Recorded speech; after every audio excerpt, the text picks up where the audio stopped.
Misalnya ada orang yang auranya redup, Mhm. nggak enak banget Mhm dilihat gitu mhm ya. mhm. Itu terapinya gimana? Terapi auranya diapakan? Terapi auranya saya ada teknik terapinya, terutama sih yang paling gampang itu di wajah, di pelepasan emosinya.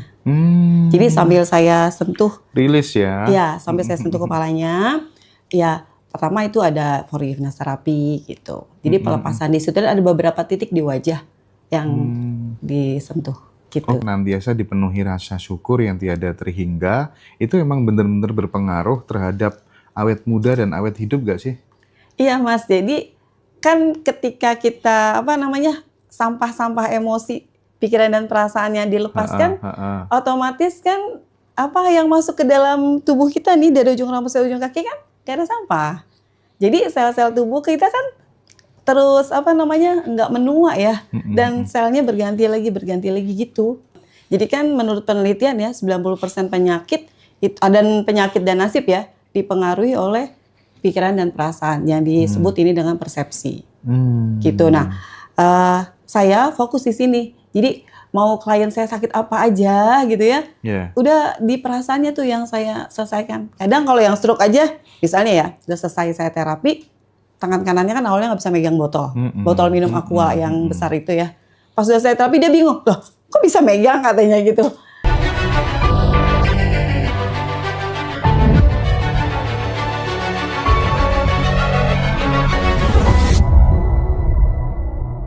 Menurut Bu Vera gitu, cantik versi versi umum, versi masyarakat dengan cantik versi energi itu bedanya apa?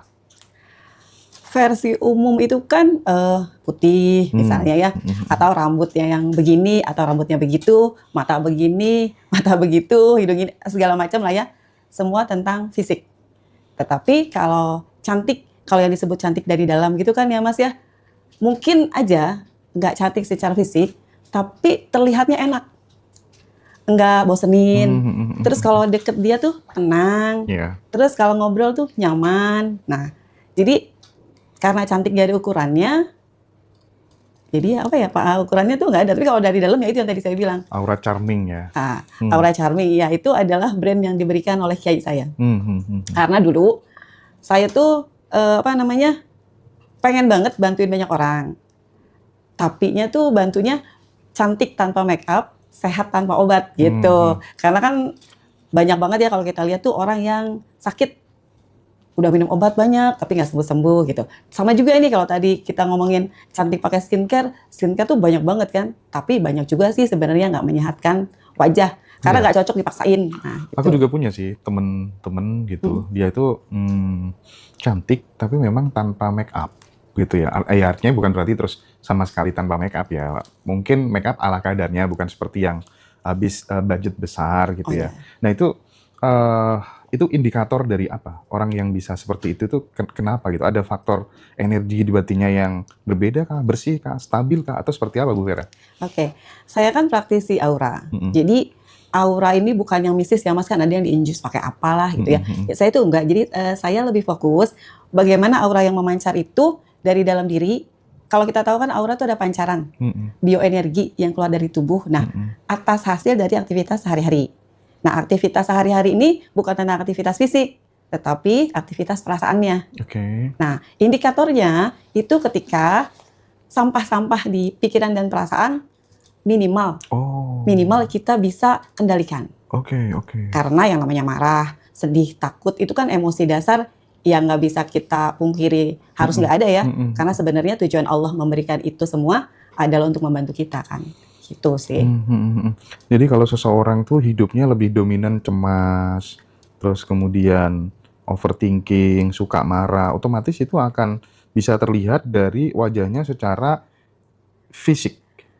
Pasti kelihatan Mas, secara fisik itu ya kelihatan otomatis kan kalau mata itu kan kita sebut jendela jiwa ya nggak? Heeh. Jadi udah pasti kelihatan nih dari pancaran matanya aja Mmm, gitu. mhm, Nah, sebenarnya kan itu adalah akumulasi dari nggak cuma sehari 2 hari, itu akumulasi dari kita kecil karena mhm. kan pola, terjadinya pola itu. Diulang, ulang Iya terus gitu ya? iya, dan kan, selain saya seorang terapis, yang klien saya juga banyak banget ya Mas yang stroke, kanker payudara, Iya. terus apa namanya, jantung koroner, aduh saya lupa, banyak banget lah pokoknya. Tapi gini, bentar. Kalau misalnya ada orang yang auranya redup, nggak enak banget dilihat gitu ya, itu terapinya gimana? Terapi auranya diapakan? Terapi auranya saya ada teknik terapinya, terutama sih yang paling gampang itu di wajah, di pelepasan emosinya. Jadi sambil saya sentuh, Rilis ya? ya sambil saya sentuh kepalanya, ya pertama itu ada forgiveness terapi gitu. Jadi pelepasan di situ ada beberapa titik di wajah yang disentuh gitu. Oke. Dan mohon maaf, untuk hasilnya dari pelepasan itu, apakah kemudian rata-rata langsung ada perubahan gitu ya? Atau memang menunggu pelepasan yang diajarin sama Bu Vera itu dilakukan sama klien, direpetisi berulang-ulang terus di rumah tuh bagaimana? Hasil terapinya langsung Mas, langsung. Dan itu menjadi nggak cuma hari itu aja, maksudnya ajaib kilat gitu kan, nggak sulap gitu, tetapi ini terbawa sampai ke hari-hari berikutnya. Perubahan, lebih tenangnya, terus lebih bisa melihat sesuatu dengan apa adanya gitu, kayak gitu. Ada nggak Bu kebiasaan sehari-hari yang mungkin jarang disadari sama teman-teman yang sebenarnya itu sangat berkontribusi besar terhadap aura kita yang makin redup gitu? Nah, aura itu apakah kemudian di sekitaran wajah aja atau seluruh tubuh atau bagaimana sih Bu? Jadi aura itu kan di seluruh tubuh ya, karena semua ini kan memancar, terutama itu dari perasaan. Nah, banyak orang yang nggak sadarin ya Mas, bahwa aura jadi redup itu kan bukan cuma aura mukanya jadi nggak enak dilihat gitu ya, tetapi sebenarnya popularitas juga menurun. Energi kita juga jadi habis, jadi lemas. Itu vibrasi udah otomatis ya, low vibrasi kita. Lalu yang paling susah itu kan impian kita jadi pudar. Semua impian, semua keinginan, itu jadi sulit. Banyak orang kan bilang, kok kayaknya hidup gue gini-gini aja ya. Apa yang gue inginkan tuh nggak tercapai. Kenapa sih ini terjadi kan gitu. Nah, karena banyaknya di perasaan itu isinya suka menyesal tentang masa lalu, khawatir tentang masa depan, terus terutama memendam masalah, punya masalah, terus dendam yang nggak berkesudahan, terus takut. Nah, sebenarnya kan ya kalau saya terapi, semua orang itu saya cuma minta mereka kenali. Kadang-kadang kita nggak kenal ya, menyesali tentang masa lalu. Ini kan sebenarnya kolaborasi dari 3 emosi dasar yang ada, marah, sedih, takut. Setelah ini diselesaikan, marah, sedih, takut itu akhirnya jadi tahu sebenarnya suka nyeselin masalah itu karena ada komposisi emosi ini. Setelah ini diselesaikan dan kita tahu, lalu kan kita tanya lagi ke diri sendiri ya, apa yang menyebabkan marah, apa yang menyebabkan sedih dan takut. Nanti setelah baru itu aja Mas, saya belum ada apa-apa lagi, dari situ udah selesai. Udah bisa tahu, oh ya gitu. Nah, kita itu tanpa sadar lagi kita pendam aja tuh marah, sedih, takut, pendam lagi, sampai nggak tahu kapannya, sehingga kita juga nggak tahu ini marah atau sedih atau takut karena udah kolaborasi dan udah muncul emosi-emosi lainnya. Dan itu yang jarang teman-teman sadari, sehingga itu terus-menerus ada. Gitu. Nah, misal nih, aku lama nih nggak ketemu sama sahabatku ini ya.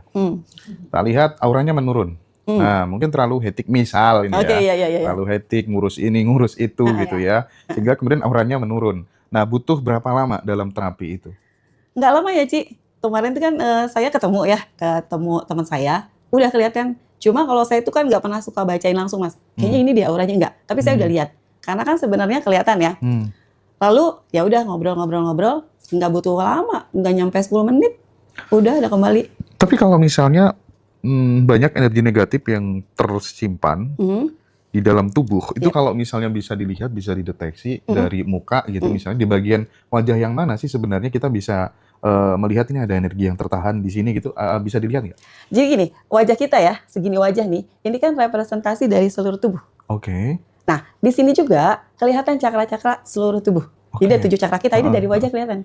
Gitu. Nah, makanya kalau saya terapi, semua yang penyakit kanker, jantung, stroke dan lain-lain cuma di wajah aja. Karena dari sini nih seluruh tubuh dan itu bisa ngeberesin cakra-cakra yang ada sumbatannya. Oh gitu ya. Iya, dan kalau saya ya Mas, kan kalau ketemu klien kadang-kadang saya untuk memastikan aja tanggal lahirnya berapa gitu kan. Dari tanggal lahir itu kita tahu ada cakra dominan. Yang di situ ada, kalau dominan kan berarti ada kekuatan, sekaligus ada tantangan. Nah, di sini juga nih kita bisa tahu, oh berarti misalnya ya contoh, ini terlalu menyesal, tentang kesalahan yang pernah dia lakukan itu kelihatan dari situ. Dan harus gimana itu juga kelihatannya ada gitu. Ada teknik itu. Ini gini Bu, kita ngomong soal wanita ya. Ya. Wanita itu kan memang identik dengan feminin gitu. Tapi tidak semua wanita juga memiliki melekat dengan kefemininan itu sendiri gitu. Iya. Ada wanita yang memang dia merasa kayak tubuhnya itu kayak kelaki-lakian banget gitu. Bahkan masuk ke toilet cewek aja merasa kayak nggak nyaman gitu. Dan dia mencoba untuk menutupi itu, melawan itu semuanya dengan pakaian yang serba tertutup, bercadar, dan ada kasus seperti itu. Atau kemudian ada juga anak kecil yang memang ketika dia tumbuh gitu ya, sukanya pakai misalnya kayak tomboy. Nah, bisa nggak sih itu kemudian memunculkan memunculkan energi feminin itu supaya kemudian melekat kembali menjadi lebih feminin lagi, nggak tomboy lagi gitu. Bagaimana dan bagaimana pula kita tetap bisa menjaga energi feminin itu agar tetap lembut dan tetap bersinar gitu. Gimana Bu? Gini Mas, anak ya lahir tuh sebenarnya kan terbentuk oleh kebiasaan pola dari orang tua. Saya juga ada klien.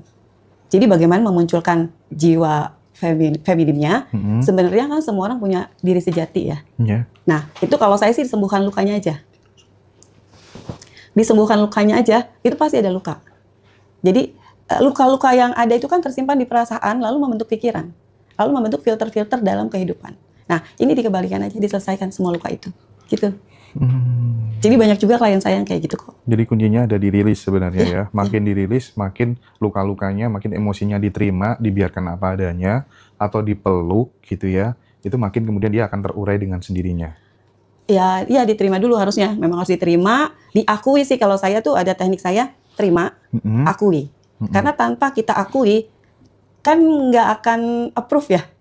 Terima, terus dilepaskan gitu, akui dulu. Jadi ya Allah, ini tuh emang gak enak banget, nyakitin banget gitu, berat, nyakitin. Kalau misalnya seseorang itu sudah advance, mungkin nggak Bu, ketika kemudian dia melakukan sebuah pelepasan, apapun itu, baik sesuatu yang positif, yang negatif, yang ada dalam hidupnya, yang muncul di perasaannya, cara melepaskannya itu sesimpel kemudian dia hanya menarik nafas, dia tahan, kemudian dia lepaskan dengan pelan-pelan. Ketika sudah advance, mungkin nggak itu bisa rilis? Bisa banget. Kalau udah advance tuh kan gini ya, nggak usah deh tentang perasaan, tentang capek di tubuh. Itu saya kan ngerasain itu ya. Saya pulang umroh kemarin tanggal 30. Sampai hari ini kegiatan saya belum selesai. Capek banget ya pastinya gitu. Tapi saya itu tadi pagi contohnya, saya cuma diam, lalu liatin aja. Liatin, oh capeknya di sini. Udah diliatin, dia udah selesai kok. Karena kan itu adalah bagian dari energi yang nggak akan bertahan lama kalau kita nggak pegangin. Makanya kadang ketika kemudian dada kita sesek gitu ya, kayak nggak enak gitu ya, cukup kita diem terus kemudian kita rasakan di bagian yang nggak enak itu namanya metode scanning mungkin ya. Kita scan, kita rasain, utuh, itu hilang sendiri. Hilang sendiri, asal tahu aja, Dan cek Mas, waktu ngerasain nih, ada emosi dasar apa yang ngikutin sesak itu? Nah, digali gitu ya, dielaborasi. Nggak usah digali, dia otomatis keluar. Karena kan kita, nah inilah, banyak orang itu nggak pernah kenal dirinya kan. Makanya ketika mengenal dirinya, maka akan mengenal Tuhannya. Jadi gitu. Kita sadari gitu ya, kita sadari. Misalnya contohnya dadanya sesak, sesak banget nih gitu. Oh sakitnya tuh begitu. Ada emosi apa di situ? Kalau emosi marah, terima aja marah. Terus tanya, apa pentingnya? Apa pentingnya ada? Kalau nggak penting, ya udah. Dia akan lepas sendiri kok gitu. Itulah kenapa kalau misalnya orang itu vibrasinya masih rendah, ketika ke-trigger masalah apapun tuh dia langsung bereaksi. Tapi kalau udah tinggi, dia kadang bisa diam, bisa mengamati dulu gitu ya. Oh kamu lagi marah, oh kamu lagi ini penyebabnya. Terjadi semacam kayak dialog gitu ya di dalam diri gitu. Kalau yang udah expert sih sebenarnya nggak pakai dialog lagi ya, cuma tahu udah, terus kenapa gitu ya. Tapi kalau misalnya kita baru belajar, dan kan saya bikin pelatihan juga ya Mas, bikin pelatihan ya teman-teman itu, jadi kita setiap hari ya bangun pagi, cek ada nggak bagian tubuh yang nggak enak. Kayak tadi kan, nggak enaknya di sini, cek emosi dasarnya apa, lalu tanya penting nggak itu. Kalau nggak penting, ya udah lepasin aja. Dia akan lepas sendiri karena energi. Itu ya teman-teman yang perlu untuk terapi aura, silakan lewat Bu Vera gitu. Nah Bu,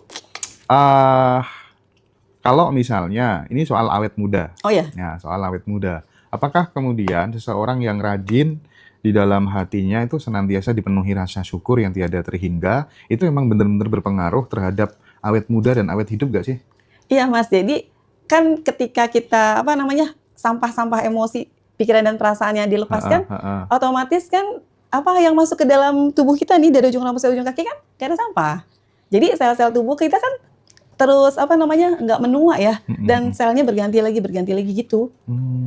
Seperti Hmm. itu. Dan saya merasakannya Mas, Iya, iya, iya, gitu. iya. Dan orang-orang tuh nggak nyangka juga kan umur saya 51. 51. Iya. Oke, oke, oke, oke. Karena memang banyak orang yang wajahnya itu tua sebelum waktunya Banyak kan. banget ya. Nah, jadi ini ternyata tidak hanya sekadar dipengaruhi oleh misalnya terlalu banyak mengkonsumsi gula misalnya ya. Tidak Enggak. hanya soal makan aja, tapi juga bukan pola makan, tapi juga pola pikir, mungkin juga pola energi tadi ya, soal trauma-trauma, tidak Iya, pandai iya, melepaskan, sampah-sampah emosi, iya. endapan-endapan emosi yang negatif itu masih banyak dalam diri itu juga ya, Iya, berkontribusi ya Bu iya, ya? iya banget. Jadi kan menurut penelitian ya 90% penyakit dan penyakit dan nasib ya dipengaruhi oleh pikiran dan perasaan yang Hmm. disebut ini dengan persepsi. Gitu. Nah, Hmm. saya fokus di sini. Jadi mau klien saya sakit apa aja gitu ya, Ya. udah di perasaannya tuh yang saya selesaikan. Kadang kalau yang stroke aja, misalnya ya, udah selesai saya terapi, tangan kanannya kan awalnya nggak bisa megang botol, Mhm, botol minum mhm, aqua yang mhm. besar itu ya. Pas udah saya terapi dia bingung, loh kok bisa megang katanya gitu.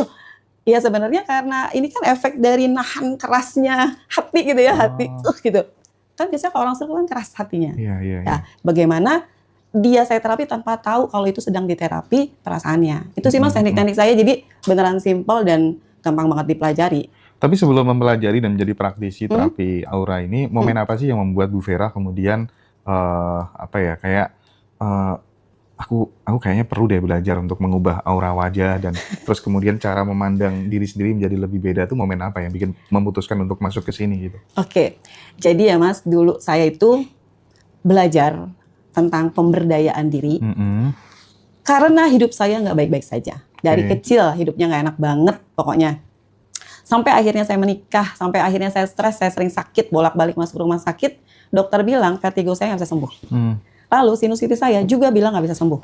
Pokoknya kalau sembuh mesti pindah ke planet yang tanpa debu karena katanya saya alergi debu yang nggak bisa disembuhkan. Lalu saya sakit lambung yang kalau dibilang sekarang mungkin GERD kali ya.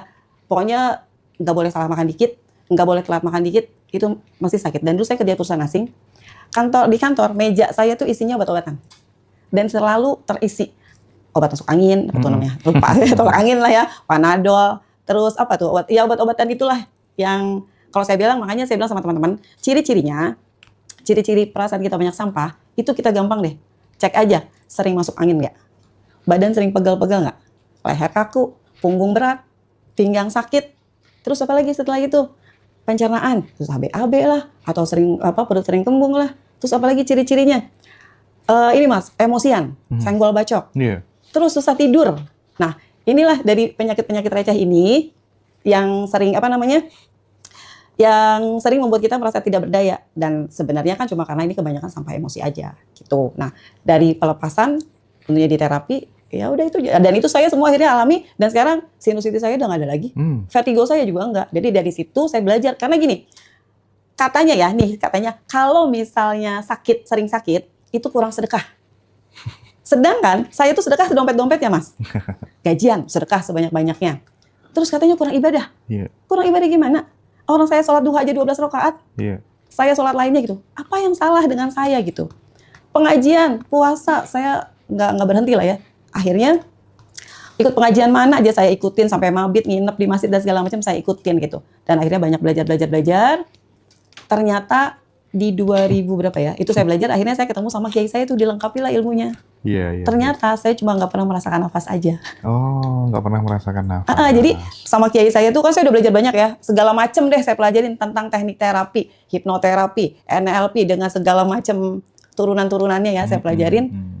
Kok masih belum ngeklik ya ke diri saya. Nah 2016 akhir saya ketemu kiai saya, dan ternyata hasil diskusi panjang lebar kali tinggi, mungkin sampai setahun kali ya gitu, karena saya tetap nggak percaya dengan ilmu-ilmu itu. Ternyata pas saya praktekin itu cuma nafas aja.